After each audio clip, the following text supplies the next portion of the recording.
Dentro de unos momentos se va a proyectar el documental La isla de Chelo, de la directora francesa Odette Martín.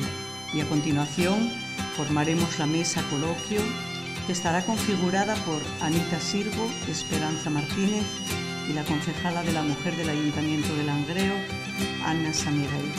En los montes de Asturias, allá de los años 40, pasaban estas cosas que hieren realidad y güey nadie de cuenta.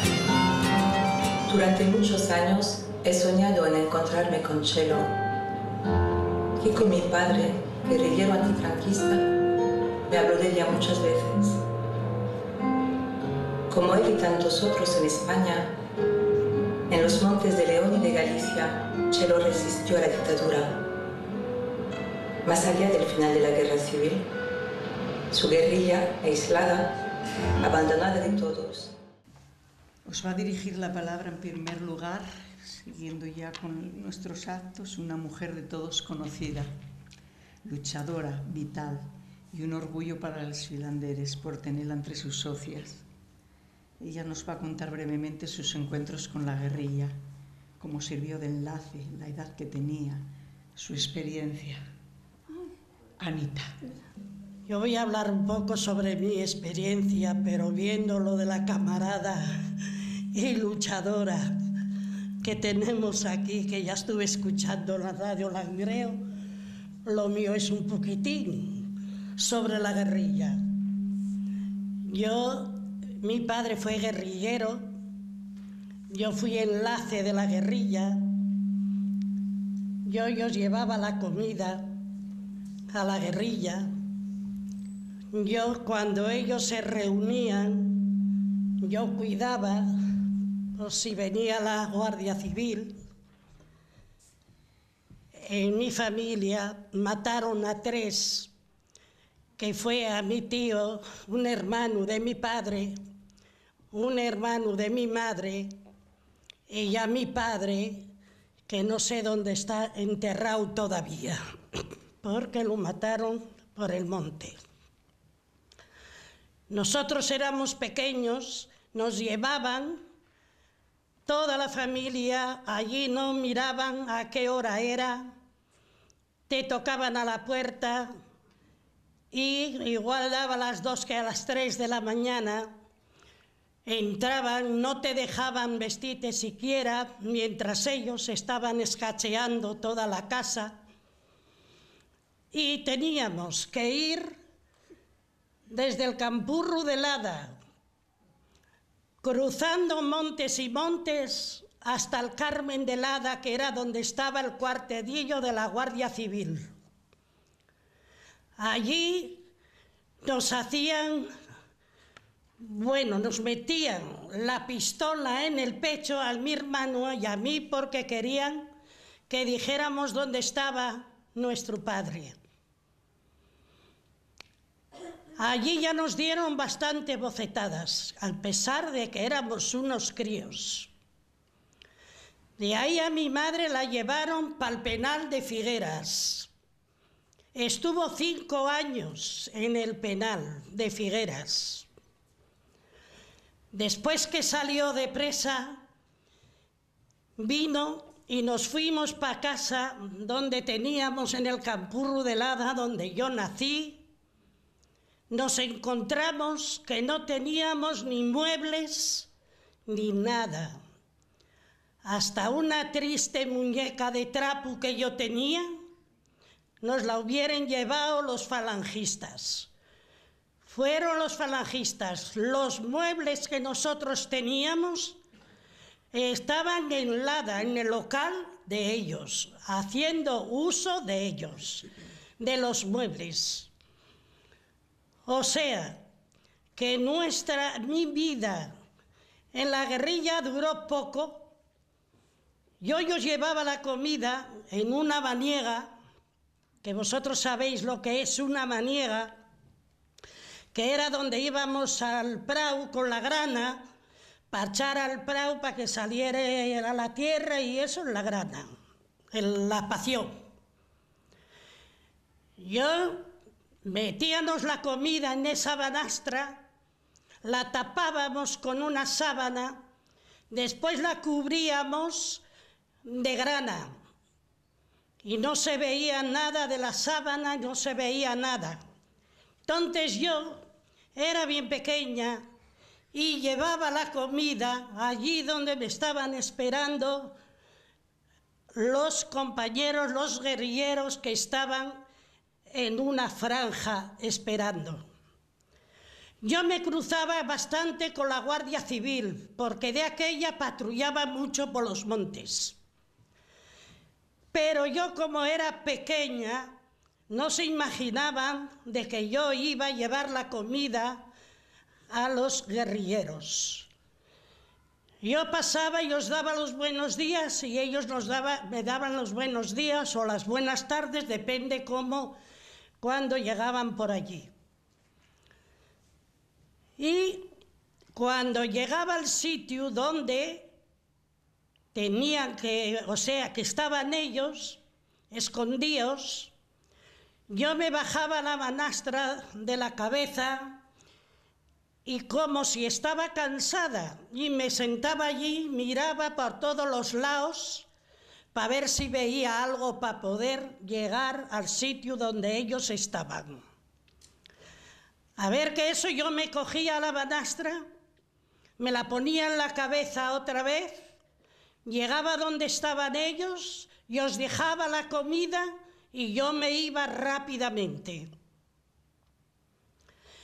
Yo después, ahí de matar a mi tío Fidel, que era un enlace con ellos, yo ya perdí aquello de ellos todo, porque fue cuando mataron ahí en Santumiano, que hay un lavadero, según vas para Santumiano, un lavadero que hay a la parte de abajo, ahí tenían una reunión la guerrilla con los enlaces. Pero ahí se filtró alguien que lo sabía todo y ahí fue cuando fue un tiroteo. A mi tío, esa misma noche lo fueron a buscar a casa, lo llevaron para la Viana, en la Viana lo acribillaron a palos, después de palos a tiros, y lo trajeron después para el cementerio de Lada. Ahí lo trajeron y a los que mataron, a los que estaban, que uno era, a lo mejor vosotros conocéis alguno, era Constante, que era de la Nueva, que era hermano de un ciego que andaba vendiendo cupón por aquí. Y los trajeron para aquí, para Sama, para la casa de la policía urbana, ahí muy cerquita de aquí, en la calle Dorado, que ahora está donde está la policía tal, y los metieron ahí. Ahí los trajeron, ahí los tiraron, los taparon y después la gente, cuando iban a verlos, estaba el Pantuso, que era un criminal. El Pantuso, que era guardia jurado y estaba haciendo guardia ahí donde la estación de la CB. Y cuando iban a verlos y levantaban la sábana, que estaba él custodiándolos todavía, que tenían miedo que todavía marcharen. Después de levantar la sábana, él los daba patadas todavía. Y a los 2 días de hacer eso, lo mataron a él en el trabajo, donde él estaba trabajando. Sabemos cómo era el Pantuso, que era de la brigada, que era, el peor ya no podía ser, que la mujer y el hijo que tenía, pues llevaron la mayor alegría cuando lo mataron, porque él era un criminal para la mujer y para los hijos. Y por eso os digo de que yo de la guerrilla después ya mataron a mi tío, yo no conocía a mi padre y yo no sé dónde está todavía enterrado. Y entonces al matar a mi tío yo ya quedé ya descoletada. Mataron a los que yo me estaba eso porque yo hacían las reuniones y yo me quedaba una vez en casa de mi abuela, pues hicieron una reunión y yo estaba fuera. Antes no había carretera por Campurro porque eran unas calles y entonces pues yo vigilaba, se veía bien el camino. Y una vez coincidió de que venían la pareja de guardias y yo rápidamente pues los avisé y ellos rápidamente pues marcharon por un buraco del desván y marcharon y eso. Y yo me dediqué a abrir todas las ventanas y tirar todas las colillas de los ceniceros y lavarlos para que no oliera nada a tabaco. Y esa fue una pequeña historia, que no es la historia de aquí de la camarada, pero es una pequeña, pero la historia hay que la contar. Porque yo por nada del mundo quisiera que esto se repitiera, pero tampoco quiero que se olvide. Y esto sí, cada uno de nosotros que tenemos mucha historia, porque cada uno que tenemos nuestra historia, si nuestra historia la escribiéramos y la publicásemos, otra cosa sería, para que esta juventud que tenemos, que no lo sabe lo que aquí se pasó, porque nosotros luchamos mucho por la democracia y la libertad, que la libertad y la democracia no nos la regaló nadie, nada más que fue gracias a nuestro esfuerzo y nuestra lucha. Rosario, dinamitera, sobre tu mano bonita celaba la dinamita sus atributos de fiera. Nadie al mirarla creyera que había en su corazón una desesperación de cristales, de metralla, ansiosa de una batalla, sedienta de una explosión. Esto es un poema de Miguel Hernández en homenaje a la mujer guerrillera. Nace Esperanza en una aldea de Cuenca, Atalaya de Villar de Saz, en 1927, un lugar gobernado por un terrateniente propietario de todos los terrenos de cultivo. Es la tercera de 5 hermanos, de familia amante de la libertad y la república. Muere su madre cuando ella tenía 10 años. Su padre les oculta su colaboración con la guerrilla, pero no tardan en descubrirlo y unirse a ellas a las tareas de apoyo. A los 17 años ya se encarga de la lista de aprovisionamiento para los y las guerrilleras. Con frecuencia se desplaza en burro hasta Cuenca para transportar materiales que junto con sus hermanas hacen ellas mismas, jerseys, teñir sábanas para hacer tiendas de campaña, calcetines, etc. En 1949, Esperanza y su familia deciden ir al monte con la guerrilla porque prefieren morir en la lucha que ser apresados. Pasan a formar parte del 5º sector de la agrupación guerrillera de Levante y Aragón. En 1950 se afilia al Partido Comunista. El 25 de marzo de 1952 la detienen en el tren junto a su guía en Miranda de Ebro. Esconde en la ventanilla el sobre con el dinero que le habían proporcionado, para que al menos no llegue a manos de la Guardia Civil. De Miranda la trasladan a Burgos y de ahí a Gobernación, Madrid. Su siguiente paso es la cárcel de Valencia. Pasa por las cárceles de las Ventas de Madrid, la prisión de Alcalá de Henares. Formó parte del Movimiento Democrático de Mujeres. En 1969, Manuel Gil, Manolo, deciden compartir su vida y contraen matrimonio. Es el primer matrimonio civil en la cárcel durante el régimen franquista, en una ceremonia que apenas dura 10 minutos. Esperanza, Sole, pagó su lucha con cárceles, interrogatorios, violencias y la muerte de los suyos, de su padre, de su cuñado y de sus amigos y compañeros. La vida continúa, pero todavía tenemos muchas cosas que hacer, dice ella en su libro. En este país se hizo una transición, pero después de morir el dictador. Pero queda mucho por hacer, Fue un pacto de olvido y de silencio, donde se ignora y se sigue ignorando el colectivo guerrillero. Hoy no quiere callar, no grita, no exige, solo se limita a llamar a todos a la lucha por la memoria histórica. Compañeros de la Asociación Archivos de Guerra y Exilio dicen que la recuperación no estará completa hasta que los archivos sean de libre consulta. Y como dice el guerrillero Francisco Martínez Quico, es necesario construir una referencia histórica en el debate y en la reflexión democrática. Es necesario denunciar la ocultación y el olvido. Es necesario reconocer el movimiento guerrillero y a cuantas víctimas del franquismo permanecen aún en el olvido. Porque un pueblo que no reconoce su pasado corre el riesgo de repetirlos. Sin más, a continuación la palabra a Esperanza.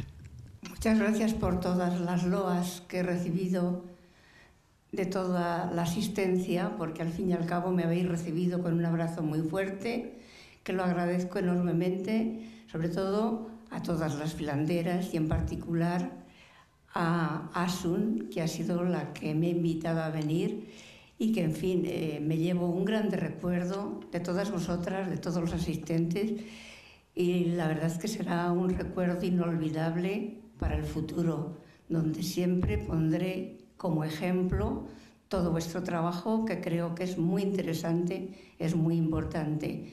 Y sobre todo, que la historia no se olvide, como ha dicho la compañera que ha empezado esta transmisión de historia. Y yo lo único que puedo decir, tampoco voy a aportar mucho más de lo que se ha dicho, pero vamos, sí que quiero decir, lo he dicho también en la radio hoy, que hoy, 1 de abril, yo estaba en Gobernación hace muchos años, donde la música de la victoria de Franco estaba con toda la fuerza, a todo volumen, precisamente como para burlarse un poco de la gente que había detenida en Gobernación, que éramos generalmente comunistas, porque hay que tener en cuenta que luchó mucha gente, pero que el Partido Comunista fue la fuerza política que más puso en esta historia, que dejó mucha gente en el camino luchando por la libertad, en el camino que seguimos después muchos.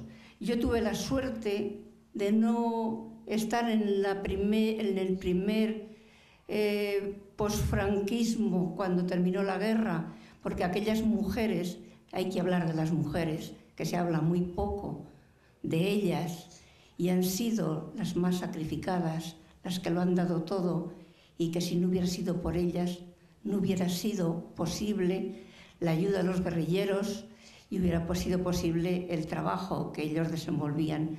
Las mujeres eran precisamente las protagonistas de esta historia y sufrieron porque fueron las maltratadas, las violadas y las que tuvieron que sacar a los hijos adelante con la lucha de aquellos tiempos, que fue terrible. Pero como decía antes, tuve un poco más de suerte que las del primer franquismo, porque aquellas las fusilaron a muchas.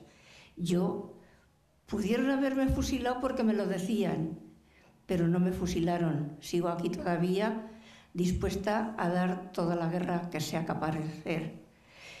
Y la verdad es que ahora no nos escucha mucha gente. Hemos hecho un montón de trabajos a través de la asociación Archivo, Guerra y Exilio. Esta asociación es una asociación no solamente a nivel nacional, a nivel de España, sino que es también a nivel internacional, porque en ellos formamos parte los niños de la guerra, la represión, la guerrilla y toda la gente que sufrió el franquismo. En esta asociación es en la que estamos precisamente y hacemos todo lo posible a través de los medios que somos capaces de llevarlos, nuestra iniciativa, al Congreso de los Diputados y a todas las partes donde nos quieran escuchar, pero que el Congreso de los Diputados, que todos los partidos, los gobiernos democráticos desde la transición no han sido capaces precisamente de dar identidad a este colectivo guerrillero que todavía sigue en los archivos policiales como atracadores a mano armada, no como luchadores por la libertad, sino como los peores. Precisamente el franquismo, todavía hoy, se sigue la política que desplegó el franquismo contra los rojos, contra las rojas. Es una vergüenza que todavía hoy, después de más de 30 años de democracia, todavía sigamos con la sombra del franquismo. Porque es así y porque no se nos quiere reconocer y seguimos pidiendo verdad, justicia y reparación. Y no cuesta tanto y no somos precisamente rencorosos como para volver a pedirles cuentas a nadie, que no se les ha pedido. Se hizo una transición y siguen los mismos que en aquellos momentos. Siguen los mismos porque los oímos cada día. Y para desgracia nuestra hay el bipartidismo, que o gana la izquierda pariente de la derecha o gana la derecha. No tenemos nada más que dos caminos. Y yo creo que podríamos, si fuéramos un poco inteligentes, por lo menos tenemos la posibilidad de votar. Entonces, de todas las fuerzas posibles, votar algún partido capaz, algún partido de izquierdas que sea capaz de hacer algo por esta España nuestra, que hasta ahora toda la gente, generalmente los partidos políticos, los trepas, que hay muchos trepas que nos engañan muchas veces, que por lo menos hubiera más fuerzas políticas en el entorno político de España.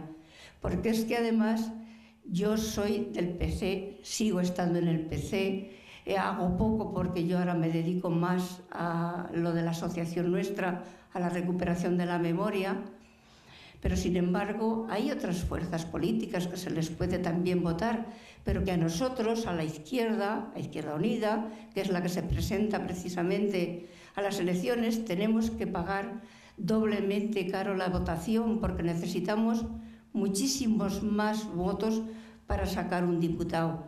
Esa ley DON, o como le quieran llamar, que yo no entiendo mucho, pero sé que nos cuesta muchísimo sacar un diputado, mucho más que a los demás. Y no lo quieren cambiar, porque cuando termina el uno empieza el otro y seguimos siempre estando bajo el yugo, si no del franquismo, del posfranquismo y de la gente que piensa como Franco, porque los tenemos ahí. Bueno, hemos visto no hace tanto el juez Garzón por el hecho de las fosas comunes y sin embargo se le va a hacer un juicio y, en fin, no es el problema que nos trae aquí ahora el juez Garzón, sino la memoria histórica. Y yo, la verdad, nos coge muy mayores, la verdad es que ya somos mayores, bastante mayores, pero yo me he prometido a mí misma, mientras la vida me acompañe y mientras tenga un pequeño uso de razón, yo seguiré el camino de la libertad y la recuperación de la memoria por todos los que lucharon y sobre todo por todos los que quedaron en el camino. Y no solamente tampoco los del camino, sino por todos los puntos de apoyo que también lo dieron todo, que también les hicieron sufrir un montón, porque la Guardia Civil hasta les cerraba las puertas, no podían ni dormir en su casa, y hay puntos de apoyo que les pegaron fuego con la familia dentro y han hecho barbaridades, han hecho terribles barbaridades que no se pueden olvidar. Yo, la verdad es que yo no quiero venganza, pero tampoco quiero olvidar. No voy a olvidar, voy a tener siempre presente la muerte de mis compañeros, entre ellos mi padre, mi cuñado y todos los que murieron. Y además también la gente que colaboró con la guerrilla, que sin estar en la guerrilla fue tan luchadora como los que tenían armas. Peor todavía, porque no tenían armas y los del monte teníamos armas para defendernos. Los del punto y apoyo no tenían armas y la policía, la Guardia Civil, se aplicó bien con ellos, incluso con la ley de fugas, cuando el señor Pizarro, teniente coronel o capitán, un grande mando de la Guardia Civil, sacó la ley esta y se aplicó muchas veces la ley de fugas. En algún momento yo corrí este riesgo también de la aplicación de la ley de fugas, por lo menos es lo que yo supuse. En fin, entonces yo dando las gracias a todos los que estáis aquí, porque la verdad es que os quiero mucho, porque el hecho de estar aquí es que sentís simpatía por esta lucha. Y entonces yo os invito a que si alguna duda tenéis o algo de lo que yo no he dicho, porque se me ha olvidado, aparte del libro que tengo ahí expuesto, que yo he ido muy poco al colegio, no es un libro de historiadores porque yo no sé escribir, pero he hecho solamente escribir lo que yo he vivido, parte de mi vida, lo que he creído más importante, más interesante. En particular, quería reivindicar la memoria de los que no están y quería también la censura de los malos tratos de la Guardia Civil y de la Policía en los pasos por Gobernación y por todas las comisarías y sobre todo por toda la gente que ha tenido que sufrir estos malos tratos. Así que espero que vosotros tengáis alguna pregunta que hacerme. Muchas gracias.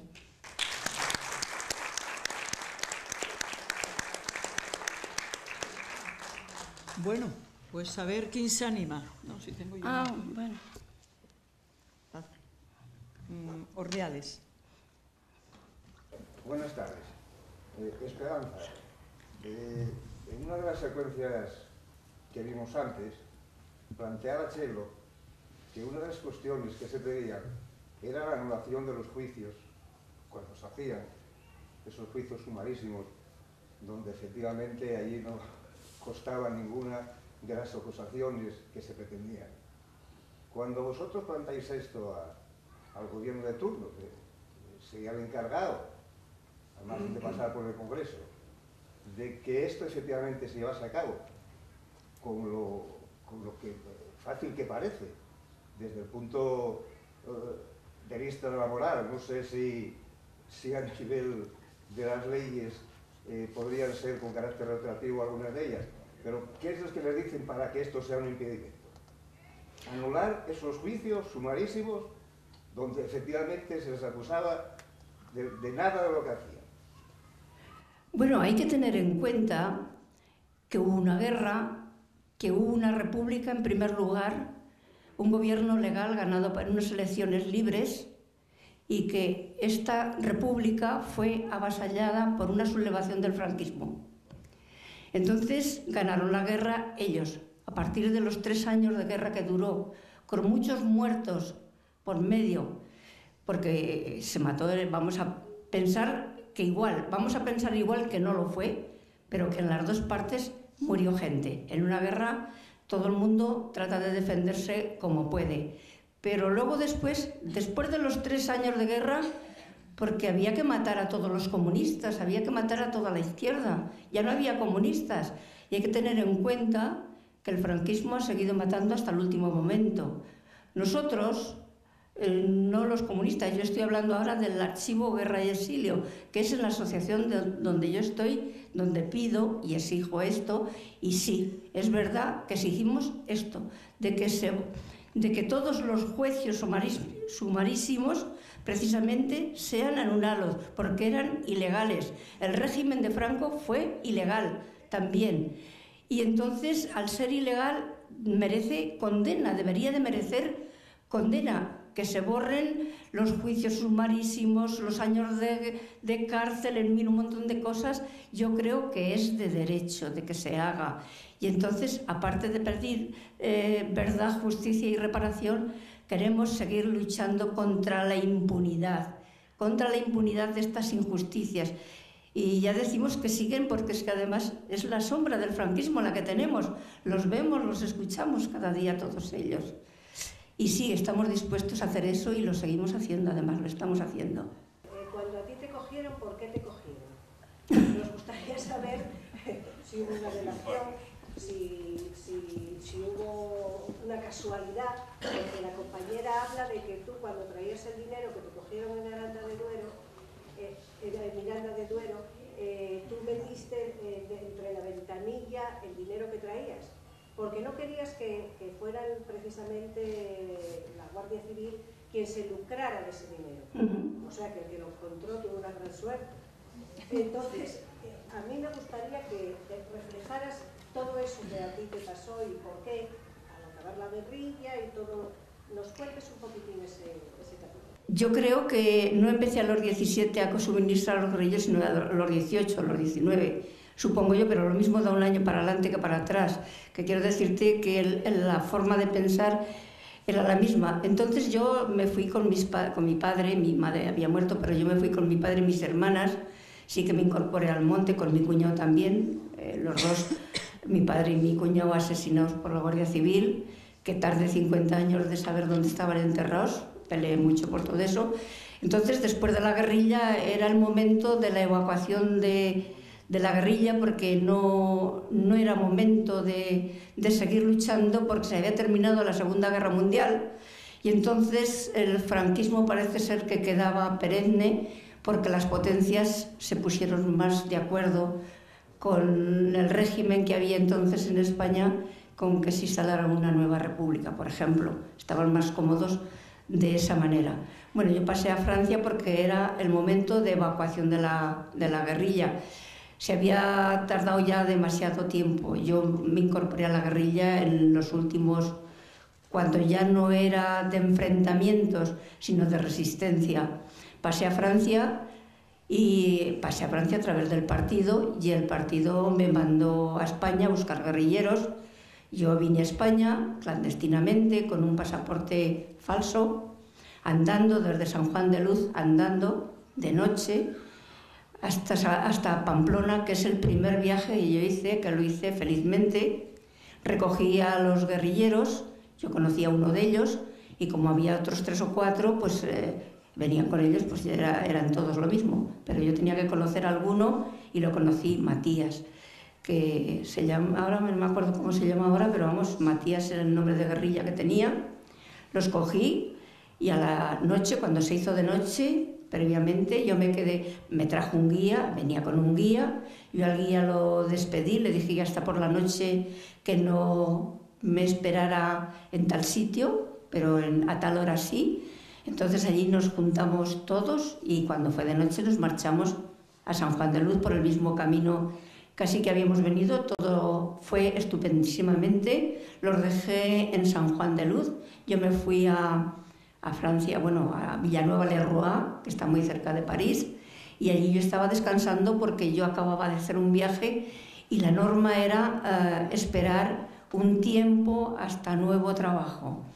Pero surgió que Reme también había venido a España a llevar guerrilleros, pero había tenido un problema con los gendarmes en Francia, y sí, pasó la frontera, al fin la pudo pasar para España, pero la vuelta también era peligrosa, y me mandaron a mí para conectar con ella en Salamanca, porque fui la única que yo conocía a Reme, y era la única que podía hacerlo, y vine. Pero antes de llegar aquí, pues la verdad es que me detuvieron en mitad de camino. A mí me pusieron otro guía para traerme. Yo venía por guías porque yo sola no sabría venir de noche por esos sitios. Y este guía, yo desde el primer momento sospeché de que no era trigo limpio, de que era un hombre que tenía, bueno, yo tenía muchas sospechas sobre este personaje, y las he tenido hasta después de estar detenido en Burgos, en la provincial, porque yo he estado un año pendiente de consejo de guerra en la provincial de Burgos, que es de hombres, pero hay un pabellón que están las mujeres, y es allí donde yo estaba. Y yo recuerdo a este señor, después de yo pensar que era un traidor, vamos a hablar claro, que era un traidor. En aquella época los comunistas no dudábamos en decir que no éramos creyentes, que no nos gustaba, bueno, la política de la Iglesia ha sido colaboradora única del franquismo. Lo sabemos que vamos, iba bajo palio el franquismo o Franco con la Iglesia. Bueno, pues entonces este hombre yo lo he visto con mis propios ojos, porque era obligatorio ir a la misa Siempre las mujeres lo hemos tenido obligatorio. Yo siempre he tenido que acudir a la misa. No me han obligado a rezar porque no podrían hacerlo. Seguramente lo hubieran hecho. Y este hombre, este guía que me trajo, lo he visto con mis propios ojos, cuando un hombre que dice que es ateo, que no es creyente, y yo lo he visto ir a comulgar en Semana Santa, que nos han sacado al hall de la cárcel para celebrar la misa, y yo, entre otros, lo he visto a él ir a comulgar. Y no solamente eso, sino que yo pienso que él ha sido el que ha dado pistas por donde tenían. Él sabía que yo iba a Salamanca, y él me ha preguntado mucho que dónde yo me tenía que reunir en Salamanca y con quién. En la guerrilla, en la clandestinidad, hay cosas que no se pueden decir, hay detalles que no se pueden dar, y este hombre preguntaba cosas que no debía de preguntar. Y yo sabía, yo lo tenía, vamos, más claro que el agua, que este hombre me iba a entregar a la policía. Y la verdad es que yo pienso que fue él el delator de mi detención. Y me detuvieron en Miranda de Ebro, yendo en el tren, porque además el partido a mí me dijo: este hombre que te lleva, este guía, es muy conocido, porque es un hombre que se ha dedicado siempre a los pasos de fronteras, pues con traficantes o con lo que fuera, o con el extraperlo. Y entonces es conocido. Te aconsejamos que no subas en el mismo vagón que va este hombre, sino que busques otro. Y yo iba en otro vagón diferente. Con este consejo que el partido me había dado, me senté en otro vagón diferente, y yo, como ya venía con la mosca atrás de la oreja, al rato bueno, subimos en el tren en Bilbao, no, en San Sebastián. Montamos en el vagón, él fue quien sacó los billetes, estuvo mucho tiempo hablando con el que despachaba los billetes, otro dato más que tenía yo en su contra. Y una vez que ya íbamos en el tren, yo oí mucho jaleo por el vagón donde iba este hombre. Y digo, ya está, ya la tenemos. Yo tenía ganas de ir para explicar al partido lo que yo había visto en este hombre, pero no me dio tiempo. Entonces, pues claro, vino la policía a mí, me pidió la documentación, era una documentación falsa, pero vamos, estaba más o menos falsificada, pero no lo sabían. Yo venía con un nombre supuesto, con el nombre de Consuelo Pallares Olivares, pero vamos, en Miranda de Ebro me detienen, nos bajan, nos hacen atestado y nos llevan a Burgos. En Burgos nos meten en comisaría, y este hombre, yo lo digo en el libro también, si no os importa leerlo, también lo cuento allí, que aunque se me pase alguna cosa, creo que allí lo más importante sí que lo digo. Yo sé que me preguntaron qué quería comer o si quería algo, y dije que no quería nada, no tenía ganas de nada. Pero yo sé que él, porque estaba en otra celda, también incomunicado como yo, y pidió, vamos, un menú que, vamos, no voy a decir el qué, pero un montón de cosas buenas, por todo lo alto. Luego después me hicieron consejo de guerra con él también en Valencia, en Burgos. Estuve mucho tiempo porque claro, yo iba a Burgos a consejo de... Cuando llevaba 2 años en Valencia, presa preventiva, me nombran de que tengo un traslado a Burgos. Y yo digo, ¿y en Burgos qué tengo que ver en Burgos? Si yo no tengo ni ido nunca a Burgos, nada más en mi detención. Pues fui a Burgos, pero antes de ir a Burgos me pasaron por Ventas y yo era tránsito en Ventas. Y allí todavía, el Aimar todavía me interrogó. Y bueno, estuve 1 año allí siendo tránsito, esperando que hubiera una pareja de la Guardia Civil que me llevara a consejo de guerra a Burgos. Y en Burgos me hicieron el consejo de guerra y estuve otro año. Este hombre llevaba un abogado de paga y me lo ofreció, y yo quise escoger el que me tocaba de turno porque no me interesaba compartir con él nada, porque yo ya tenía una experiencia sobre él que no me apetecía en absoluto, y me defendió precisamente el de turno, el que me correspondía, que me daba igual porque me hubiera defendido igual de mal también, porque él también creo que lo elevaron al Supremo, nos pedían 10, creo que a él también, lo dejaron en 6, lo elevan al Supremo, la auditoría, sin nuestro consentimiento, bueno, hacen lo que quieren.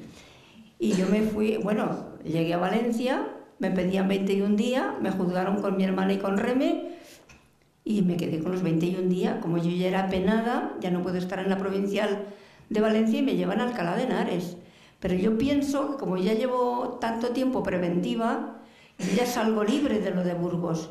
Pero cuando yo ya llevo redimiendo pena por el trabajo en la prisión de Alcalá de Henares, entonces me llama la directora de Alcalá de Henares, me llama a las oficinas y voy allí, ella muy ufana y muy contenta, para darme la noticia de que ya me había llegado el testimonio de condena de Burgos.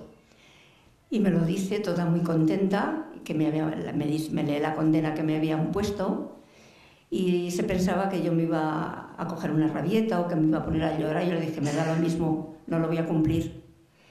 Y me fui, pero claro, yo terminé mi condena, mi hermana salió y Reme salió, porque tenían 20 años y un día, y ellas salieron en 1959, finales del 59, pero yo tuve que quedarme a cumplir los 26 años, 4 meses y un día que me había venido del Supremo, y entonces ya no podía redimir, tenía que cumplirlo a pulso, salvo algún indulto que podía haber, que tampoco no lo sé.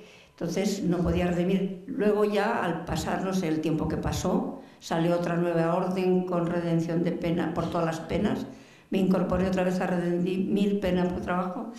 Y bueno, cumplí los 15 años y salí en libertad condicional todavía a cumplir, presentándome en las comisarías. En primer lugar en Manresa, que es donde yo tenía mi patrocinadora, que era la viuda del guerrillero que mataron, que era mi hermana. Y cuando pedí permiso para venirme a Zaragoza, porque yo vine, antes de venirme definitivamente a Zaragoza, yo me comunicaba con el Movimiento Democrático de Mujeres de Zaragoza desde la cárcel, desde el penal de Alcalá de Henares. Se fueron todas las políticas porque eran presas del primer tiempo, que llevaban muchos años, y en aquel momento yo me quedé presa política, la última. Y yo me comunicaba con estas mujeres que me tenían solidaridad conmigo, que me escribían y que me mandaban algún giro, y esto para mí suponía pues mucho, mucho. Tenía que darles las gracias, y hice un viaje a Zaragoza a darles las gracias y sobre todo a conocerlas. Y es allí cuando conocí a Manolo, y bueno, con el tiempo nos comprometimos a unir nuestras vidas. Y él estaba en libertad provisional, yo me vine ya, pedí permiso para venirme definitivamente a Zaragoza, me lo dio la policía de Manresa, yo no podía salir si no era con permiso, y en ese intervalo de tiempo empezamos a gestionar la boda civil porque no queríamos casarnos por la iglesia. Se resistía, el clero se resistía mucho, Manolo estaba en libertad provisional, y haciendo estas gestiones que, bueno, muchas veces estuvimos con el clero, con la gente de las autoridades eclesiásticas, y no, eso. Lo metieron en la cárcel y seguimos con el además que no nos íbamos a casar por la iglesia, por lo civil, y estando en la cárcel de Torrero, la primera boda civil que se hizo en Zaragoza, se hizo cuando el juez nos comunicó que nos daba el permiso para la boda civil. Subió el juez, nos casó, nos dio el libro de familia, él se quedó invitando a los compañeros de la cárcel y yo me fui con los míos a celebrarlo también a la calle. Yo no tenía dinero, yo era una novia pobre, no tenía perras, pero yo vivía a expensas de mi cuñada, que era la hermana de Manolo y de la familia, y me pagaron precisamente, mi consumición me la pagaron ellos, y los demás cada uno se pagó lo suyo, pero con mucho cariño y con mucho afecto. Me rodearon de mucho cariño en la puerta de la cárcel, que subieron a acompañarme con flores, con rosas, pero que no les dejaron estar en la puerta, lo mandaron, la Guardia Civil no les dejó acercarse a la puerta, los mandó a la otra acera de enfrente de la cárcel para que nos vieran desde allí. Mi cuñada fue el único testigo que tuve, y un compañero de Manolo que estaba preso con él. Fueron los dos testigos. A mi cuñada le dejaron entrar conmigo como testigo. Y fue una boda rápida. Y como una gracia, los funcionarios se creían que yo iba a pedir que me dejaran un ratito con mi marido para celebrar la fiesta.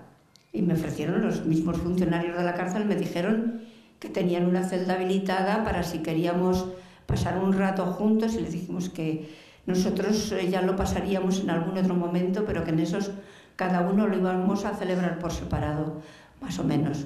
Y bueno, lo de las perras, que pues en eso es verdad. Yo llevaba el dinero y no quería que me lo cogiera la policía. Y cuando me pidieron el carné, la policía, que se quedó con el carné, dice, de momento queda detenida, pero espere porque todavía tenemos que hacer algunas gestiones.